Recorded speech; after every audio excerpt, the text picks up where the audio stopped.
Hey, this is Matt once again. We're back to another video, and this is a paid request for Masi. Thank you so much for that. For those interested in requesting any type of videos, feel free to send it either directly to my PayPal.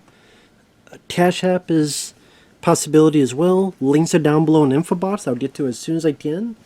And for those who sent them, thank you. I really do appreciate it. I'm sorry for the delay. I'm trying to get to these as soon as I can, and I believe this is the last that Masi had sent in as a request.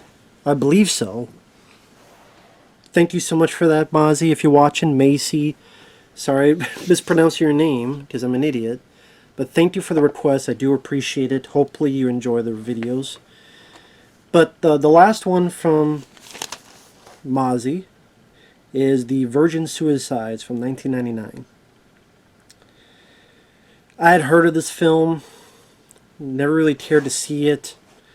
It's from Sofia Coppola, which I liked. Lost in Translation. Not everybody likes that film, but I do like that one with Bill Murray. I think is it Scarlett Johansson in that? Sorry, now I gotta look because I'll... Yes, it is. Okay. Which I haven't seen that film in forever, but I do remember quite liking Lost in Translation. That's really the only Sofia Coppola film I like. The rest of them are kind of like this, where like this one is one of those movies trying to be a very dreamlike quality state, where it's about sometimes you just not going to know the answers. It's based on a book which I never read. Although people say that it's actually fairly faithful to the book. So like if you're not understanding the movie, the book's not going to give you much more answers. I mean, it's got a stellar cast. I'll give you that. You got... Well, before I do the story, you have this family. It takes place in Michigan. And the family called the Lisbons, where there's 5 sisters. As the story's being told, we hear this narrator, which is actually Giovanni Ribisi. And he's talking about how back in the day, when we were younger, we would wonder and ponder about these sisters and about what happened to them. Which, I mean, the title kind of tells you what's going to happen, so it's not like a spoiler. Now, the Lisbon sisters, one of them is Kirsten Dunst, who of course was Mary Jane in the Tobey Maguire Spider-Man movies. Their dad is played by James Woods, great actor. The mom is played by Kathleen Turner from Romancing the Stone. She was the voice of Jessica Rabbit in Who Framed Roger Rabbit. Other recognizable people... Scott Glenn is in the film as a pastor or a priest. Danny DeVito is in the film as a psychiatrist. Josh Hartnett is in it as a guy that hooks up with Kirsten Dunst, and they go to homecoming and they make out, have sex on the football field. So a lot of recognizable people in this movie.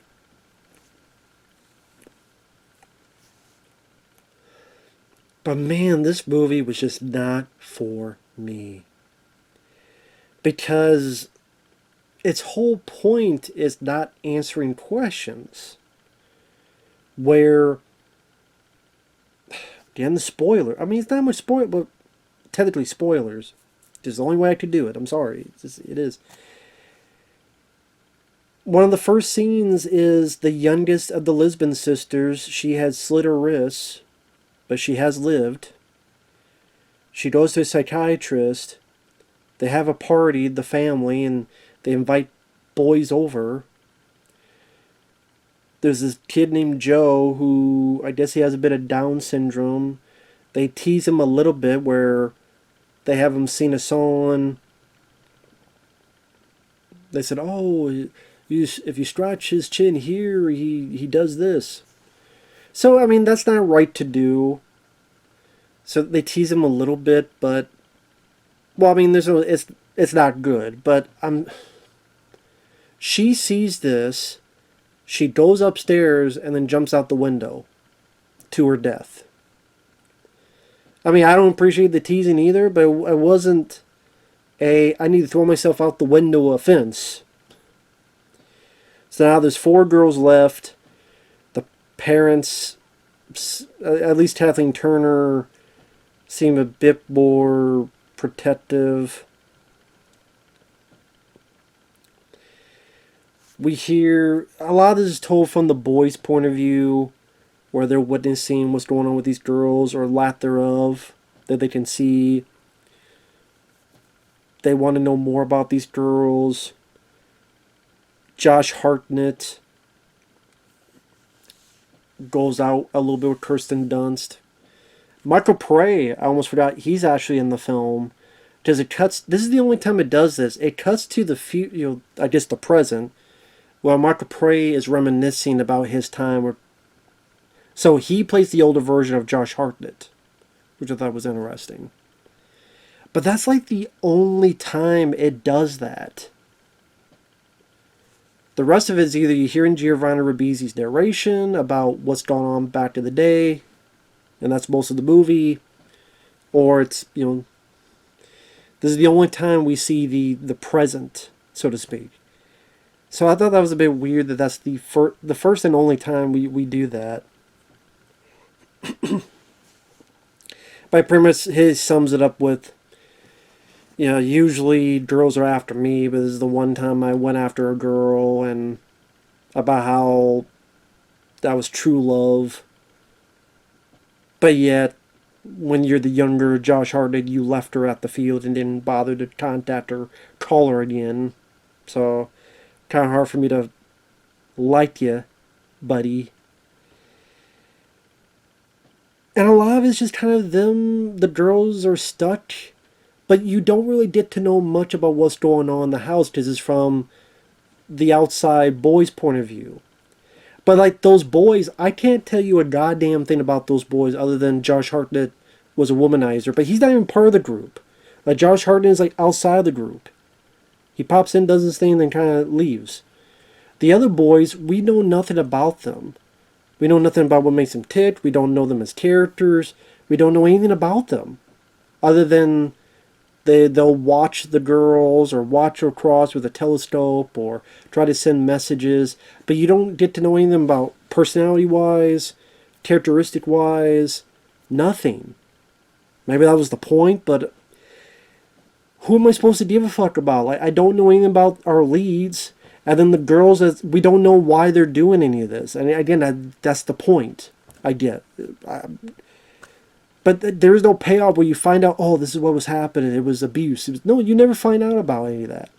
Now, yes, to be fair, sadly, there are times that people do in their life, and you never do know. But it was just, there's no payoff. It almost comes off as fucking pointless. And the film just comes off as meaningless, dull, and boring. Because there's no meaningful conversations. There's no meaningful dialogue where we try to hone in on what's going on with the situation.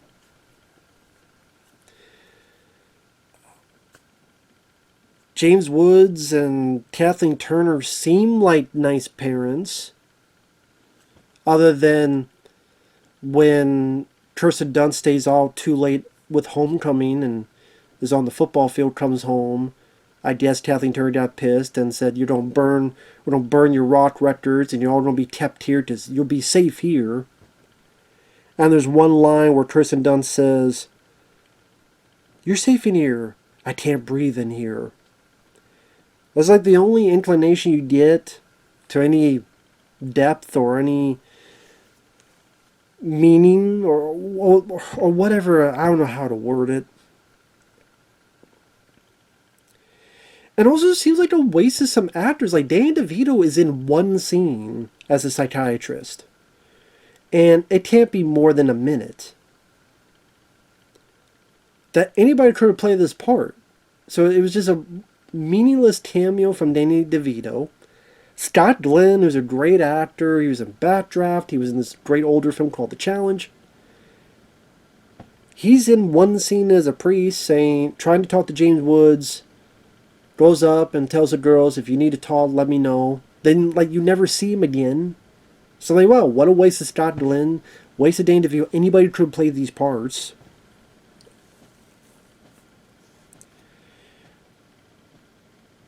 Like I say, you don't really get to know much about either the Lisbon sisters, other than Kirsten Dunst starts getting a bit hornier and trying to make out with anyone on like a front roof part of her room.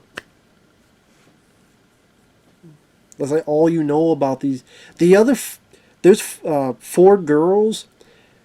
I can't tell you a damn thing about the other 3. The one at the beginning, she was the first to die, and the youngest. One's Kirsten Dunst, and then the other 3 of the 5.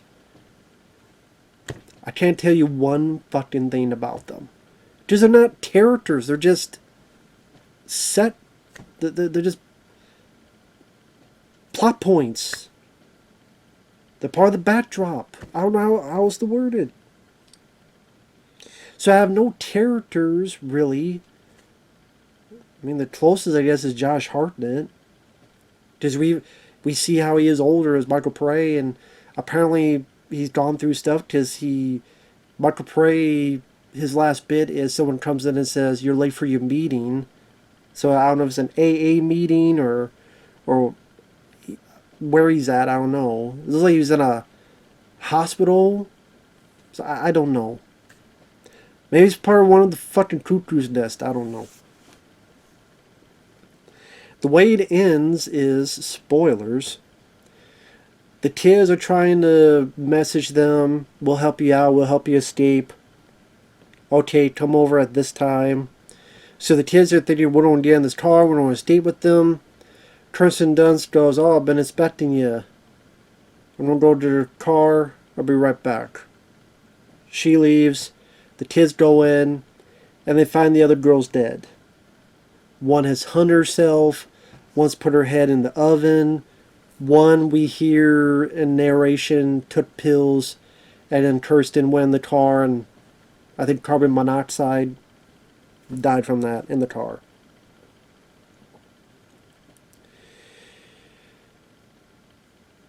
And one of the last pieces of narration is the 4 or so boys looking on, and the narration says, we had loved them. We had loved them, but still, they did not hear us. I don't know why I kept waiting for John Hughes to come out with his fucking boombox, and, you know.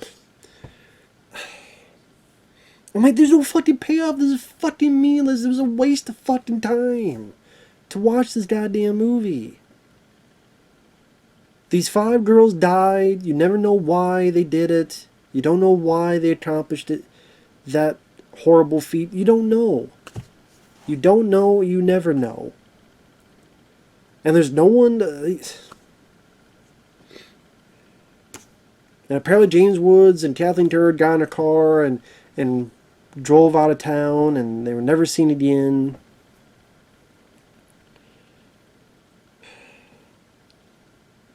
I know this got accolades and great critical praise. I have no idea why. I guess, you know, it has a bit of like a dreamlike state with the way it kind of just flimsies along from one scene to another. Okay, but not nearly enough for me. This was just a frustrating watch. It really was a frustrating as fuck watch. So with that said, I don't know what else to say. Maybe Masi feels the same way. I don't know. You can let me know in the comments. But I thought this film sucked ass. Thanks for watching. Take care. We'll see you guys later. Boring, dull piece of shit, in my opinion. See you guys. Bye-bye.